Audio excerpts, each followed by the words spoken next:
Hey friends, my name is Erin. It has been a minute and I'm here to film a few videos. It's raining, my oven is on for dinner, the lights went out a minute ago, but I have a second to film and I'm going to put it to good use.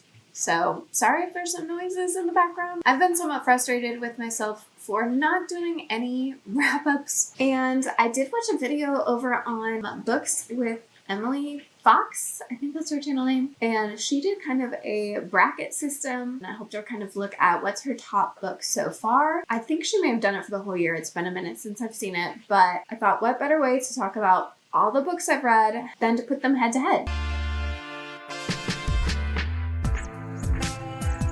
I have a list of all the books in this little jar. I'm going to be drawing two and choosing my top of those two and then throwing that back in, and we'll keep going until we get down to our top books so far this year. I think I've read 45 or 46 so far, not including DNFs. I did not put DNFs in this jar. It's a mix of kids books, fantasy, nonfiction. It's going to be all over the place, but it'll be a good way for me to talk about what I've read this year. Okay, my first book, I didn't choose a good color. Garlic and the Vampire. This was so cute that I absolutely loved. I saw it at Novel, my local bookstore, and bought it, and it was really good. So it's gonna be hard to beat, I think, unless it's a really good fantasy book. The Familiar by Leigh Bardugo. I feel like some people don't like this book, but I enjoyed it. It was a little bit slow. I can see why that may bother some people, but I really enjoyed the magic. I really enjoyed the characters. I think their arcs were really good. Two good books going against each other. I think I am going to choose Garlic and the Vampire, so it will be thrown back in to compete in round 2. Spy Family Volume 8. I love Spy Family. It's one of my favorite mangas. Volume 8 in particular was a little bit slow. I want some action to happen, but I do love Spy Family. So another really solid choice. Going up against it, we have If You Ever Traveled in a Covered Wagon, which is one of my nonfiction kids books, and it absolutely does not beat Spy Family. I will say it's a very good nonfiction if you work in like 3rd through 5th grade elementary and you're doing a unit on life on the prairie. Definitely some good information, some good introductory information. Perfect for a classroom, but Spy Family has it for sure. The Shadow of Perseus. This was a retelling from the women's point of view, the women in Perseus's life. I thought it was going to be a little bit bolder. I thought it was going to maybe have the women taking ownership and taking back control of their lives. However, I do think it was still a solid book. It's going to go up against Never Let Me Go. This is by the same author as Clara and the Sun. This is not usually my style of writing. It's a little bit too open-ended, a little bit too it lacks a little bit of plot. I do think this was a very interesting read. It was very intriguing. It's this idea of people who are raised to basically be donors their whole lives, and kind of how they're raised, and you start with them as kids and kind of get to hear the language people are using to make this seem okay, the way that they're raised, very art focused, no sports. They don't get to really explore, but to them it seems normal. I do think I wish more of the science fiction of it all had been explored. You kind of almost forgot that it was as dystopian as it was, because you're just kind of following this girl's life. So yeah, I think it was a little bit lacking. I'm gonna go with The Shadows of Perseus for this round. Get these open. Across the Green Grass Fields. This is the next in the Wayward Children series. It follows a horse girl, who goes to a world full of like hoofed animals that can talk, and she's the only human, or one of the only humans, and mythology of the land that she goes to is anytime a human shows up, something big is going to happen. Like their whole kingdom is going to get overthrown. They have mixed views about her coming into their world, and that's going to go up against Boys with Sharp Teeth. This is one I got on audiobook, and it was free through Libro FM for my educator series. I struggle with Boys with Sharp Teeth because I did enjoy it. I found myself listening to it more and more, and then the ending left a little bit to be desired. I think it made sense, but it wasn't what I wanted for the characters. It kind of forced the main character to take sides with the bad guy at the end, and I almost don't feel like her choice was as justified. I did enjoy it. And I don't know. I don't even really know still how I feel about this book, because I definitely was like, couldn't put it down. But the ending, I was more into this book as I was reading it, but the ending of it made it less satisfying. So I'm going to go with Across the Green Grass Fields for moving on. Okay, Vicious by V.E. Schwab. This is about two people who use near-death experiences to get superhuman abilities. And I don't know, it wasn't quite what I was expecting, which is, I should have known with V.E. Schwab that it was going to be maybe a little bit less straightforward, but it kind of threw me for a loop a little bit. It's definitely a series I'm going to continue because it is just a duology, but I think it could be easily beat depending on what we get here. Hellbent. Okay, Hellbent is the second book in the Alex Stern Ninth House series. And the thing is, I really loved Ninth House. I was not as invested with Hellbent. It just kind of felt like we were putting obstacles in place to prolong the story instead of it flowing, which makes this really difficult because I feel like I was equally as perplexed, but also equally enjoyed both of these. I think just because I like the characters a little bit more, I'm gonna have Hellbent join the Moving On crew. Our next head-to-head, Divine Rivals. Y'all, Divine Rivals was good. Now, I've heard mixed reviews about book 2, but I loved Divine Rivals, and it's definitely one that has a lot of hype, and I feel like the hype is deserved with this one. So, let's see.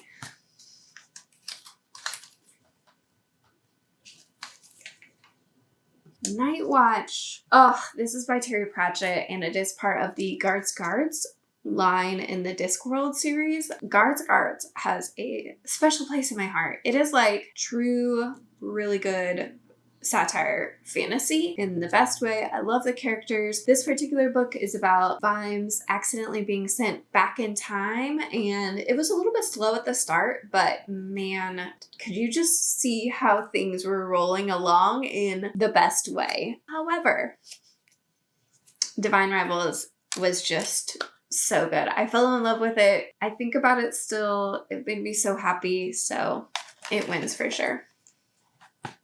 Okay, next up.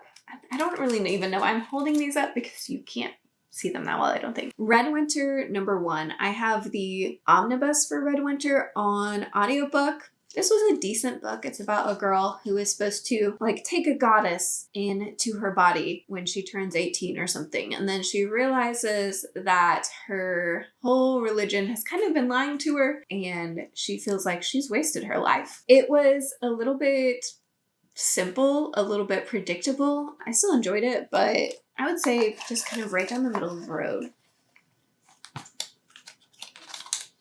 Going up against A Werewolf's Guide to Seducing a Vampire, which was so much fun. It's silly. It goes straight into smutty romance. Usually I don't like insta-love. This wasn't insta-love, but it definitely kept you on your toes, and I loved the relationship by the end. So that one wins for sure. Okay, I reread A Long Way to a Small Angry Planet. I feel like I don't know if I should include rereads. I did read it. This is like S tier book. So I think now that I think about it, I am going to take out my rereads. Should I include my rereads? Let me know what you think. I'm going to set this one off to the side for now. It's not going to be part of the head-to-head. I think there might be like 1 or 2 more rereads in there. Okay, let's do this one. Three Musketeers. I did not enjoy this book. Movie was better. And how often do you say that as a reader? Not very often. So it's going against The Notorious Virtues, another book I found on Libro FM, and it was really good. It's about a family of royals who have to compete to see who's going to be the heir based on what this old mythological sword deems important virtues. So it could be an honesty test, it could be a compassion test, it could be a test about loyalty. They never know what their test is going to be. They just know once it starts, it could be anything, it could be any time. And so you see these four royals like continually giving money to beggars because you never know which beggar is going to be the test. At the same time, their world is crumbling. Like there is a lot of rebellion happening. One of their parents was murdered. Like there's a lot going on. And it was really good. It is book one. I'm so interested to see how the series progresses.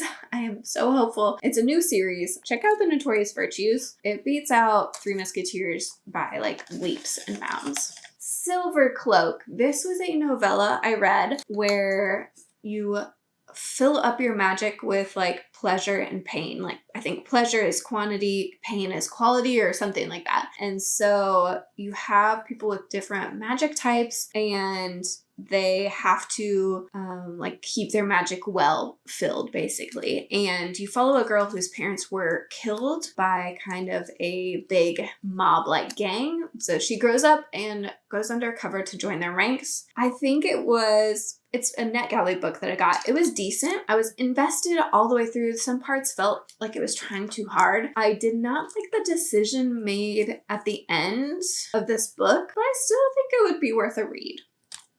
So Silver Cloak is going up against, come on. Oh, Bride by Ali Hazelwood. I can tell you right off the bat, this was another one that like I had for whatever reason not picked up. This is the first Ali Hazelwood book I've read and like I'm going to be reading everything by her now. It was so much fun. It's just silly fun, but enough of a plot, enough of heartfelt moments, enough stakes that you didn't feel like you were just reading nothing. It just hit all the marks for me. We've got a lot of my like romanticies down. Beyond the Wand, this is Tom Felton's memoir. Like as far as memoirs go, it wasn't one of my favorites. It's kind of always hard to judge nonfiction versus fiction, but I always think about like, did I learn something? Did I feel something? Was I invested? And I would say it was middle of the road on all of those. It didn't have as much of his time in the Harry Potter world as I wanted, and the timeline kind of jumped around, which is never my favorite thing, but still an interesting read. And it's going up against The Art of Prophecy. This is a really fun fantasy turned on its head kind of vibe. It starts off with a war master who has gone to oversee the training of this kid who's supposed to save the world, basically. He's the chosen one in this prophecy, and he's grown up to be just kind of this arrogant teen who doesn't really know enough. So she's disappointed with him like from the jump. And then the prophecy falls apart. And that's where it really kind of just like takes a twist on everything we love about fantasy. So it's going on to round 2 for sure. Okay. The Invisible Man. This is a classic and I don't know why it exists. I wouldn't recommend it. And there's no way it's going to beat The Will of the Many. So I will say there are some classics I enjoy. That wasn't one of them. The Will of the Many though, really good. I think it was overhyped a little bit. Like I sounded when people were talking about it like it was going to be an insane read. One of the just like something I'd never seen before, and it didn't quite feel like that. However, I think a magic system where you use somebody's will against them or can take somebody's will to fuel your magic and kind of this almost like pyramid scheme government. It was fun. I think the competition was a little bit lacking for me, but I definitely see why people enjoy it. This is going to be a long video. I apologize. Towers of Midnight. This is book 13 in the Wheel of Time. So I'm proud to have this one in here. And it was good. I mean, stuff happens. I don't even know what I can tell you about this other than like the payoff. I'm so excited for the payoff. So Towers of Midnight versus The Seven Husbands of Evelyn Hugo. This is hard because there's so much weight backing Towers of Midnight. And I waited a long time to read The Seven Husbands of Evelyn Hugo. It came out a while ago. I read it with a book club and was really surprised by how much I liked something that wasn't fantasy. Usually literary fiction is not my thing, but this was really fun. The way the characters evolve, though, I have to put Towers of Midnight on to round 2. Okay, Lore Olympus, Volume 7. I just really love Lore Olympus, and it's really just like progressing in such a beautiful, slow, angsty way. So yeah, World War Z, this is a reread, so I'm going to go ahead and take it out, but I love World War Z. It's also S tier. So Lore Olympus Volume 7 versus Foundation and Empire. Foundation and Empire surprised me because I was impressed with book 1, but like it felt a little old. It felt a little outdated. Book 2, though, brought it right back around, and I was totally invested in the series now, where I was like half invested before. So I was really impressed by this. I love Lore Olympus. This is a hard one because these are 2 like really good books. But I love Lore Olympus. I can't not move it on to round 2. It can't go out in round 1. It just can't. Okay. Bigfoot Doesn't Square Dance. This is one of those kids' books that I just have so much nostalgia for. And it was a funny one. It was a silly one. So it's going up against The Charmed List. It was decent. It was a good YA, but neither of these are like top reads. I did like the magic system in Charmed List. It's about a girl who accidentally shows her friend who's not magical that magic exists, and so she gets paired up with her rival ex-best friend to kind of show that she can be trusted again, or she's gonna lose her magic. So it was a really good YA. I think it's gonna go in round 2 instead of Bigfoot. The Family Upstairs. This is kind of like not quite a murder mystery. It is about a girl who inherits a house and really wants to learn about her family because she was adopted. All she knows is that she was found in this house with like nobody else there. And so you are slowly getting the pieces of her history, and it's pretty messed up, to be honest. And it's going up against A Good American Family, which is funny. This is a nonfiction about a man whose father was part of the like Red Scare trials. It was really well written and I learned a lot. So I'm going to move that one on. Both of those were recommended by family members, so that's kind of funny. Lapvona.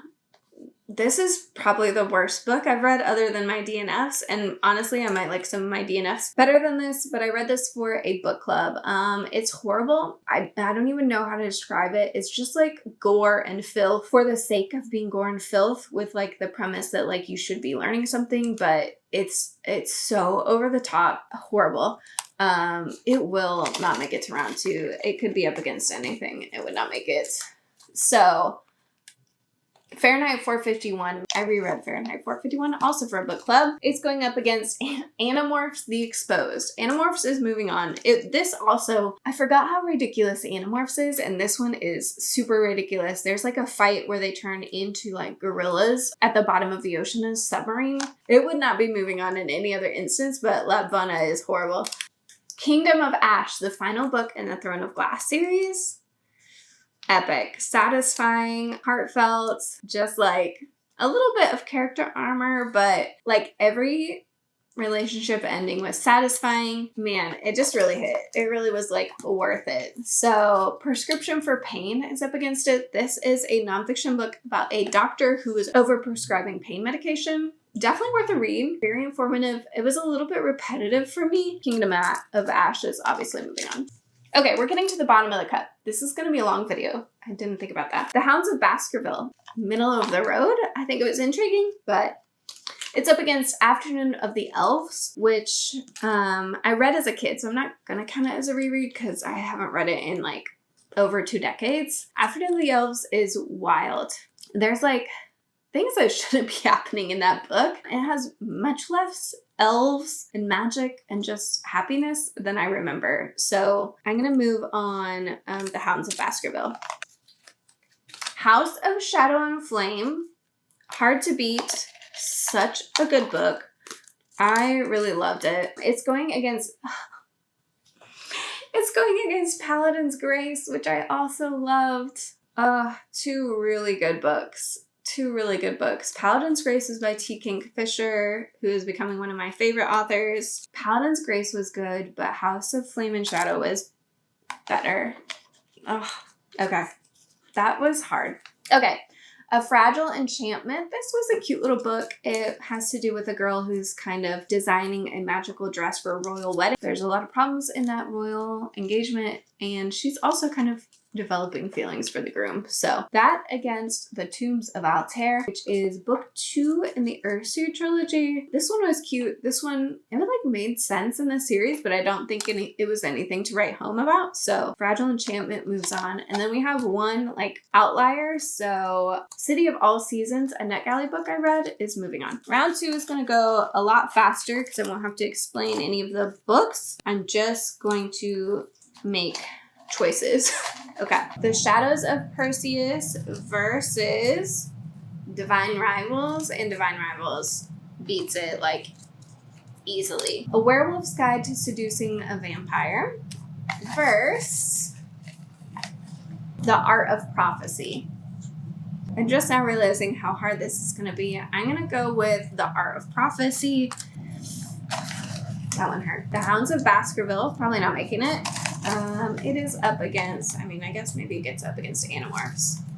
Garlic and the Vampire. Garlic and the Vampire is 100% moving on. Powers of Midnight. I feel like this was a good book, but there's so many more.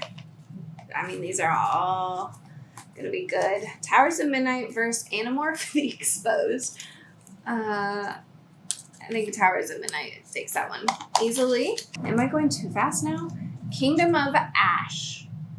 Last book, Throne of Glass versus City of All Seasons. City of All Seasons was a cute little YA, almost Aaron Morgenstein feel, but it does not hold up to this heavy of a finale. Okay, The Charmed List, cute little YA versus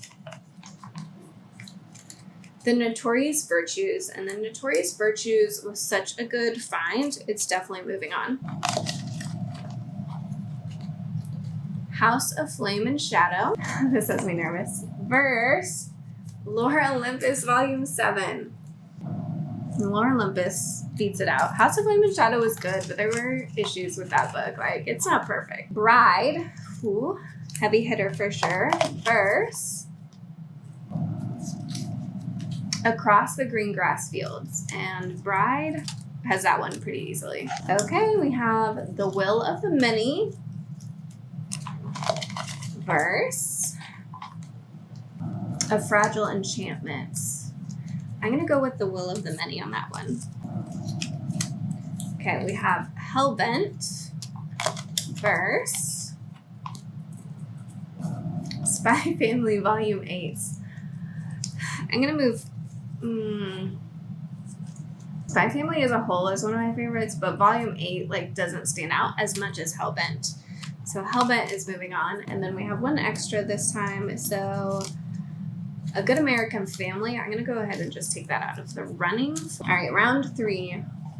Way less books. Let's see if we can get it down to 1. Towers of Midnight versus The Will of the Many. I'm going to move on The Will of the Many. Lore Olympus Volume 7 versus The Notorious Virtues. Okay, I was surprised by The Notorious Virtues and how much I liked it. So that's what's going to knock out Lore Olympus, even though Lore Olympus is one of my all-time favorites. Volume 7 specifically did not wow me as much as this new find did. Divine Rivals. These are going to be hard to choose between. Versus Hellbent. Divine Rivals is moving on. I feel like Hellbent was iffy to be there in the first place, but okay. Garlic and the Vampire, cute, but in the grand scheme of things, is it going to beat out Bride? No. I loved Bride. Garlic and the Vampire's worth a read though. That leaves Kingdom of Ash versus The Art of the Prophecy. And I'm gonna take Kingdom of Ash on. Okay, we're down to our final 5. We have Bride versus The Will of the Many, and I love them both for different reasons. I'm gonna move on The Will of the Many. Then we have Divine Rivals versus Kingdom of Ash. I had so much fun reading Divine Rivals, so I'm gonna keep that. Mix up my final 3. I wish this was like working out evenly, but obviously I've done something wrong. The Notorious Virtues versus The Will of the Many. I think because of the hype, I was expecting more out of this, and that kind of probably swayed me. So I'm going to stick with the Notorious Virtues, which means it's now the Notorious Virtues versus Divine Rivals. And I'm going to choose Divine Rivals as my favorite book that I've read so far this year. I had so many good books this year and only halfway through. So my goal is 80. I think I'm going to hit it. I'm hoping to finish Wheel of Time. I'm hoping to finish some series. But yeah, let me know what your favorite book so far is. Let me know if you want to see this kind of thing again, maybe at the end of the year, where I can throw in the second half and I'll add Divine Rivals to that cup. I hope you have a great day. I will see y'all later. Bye, friends.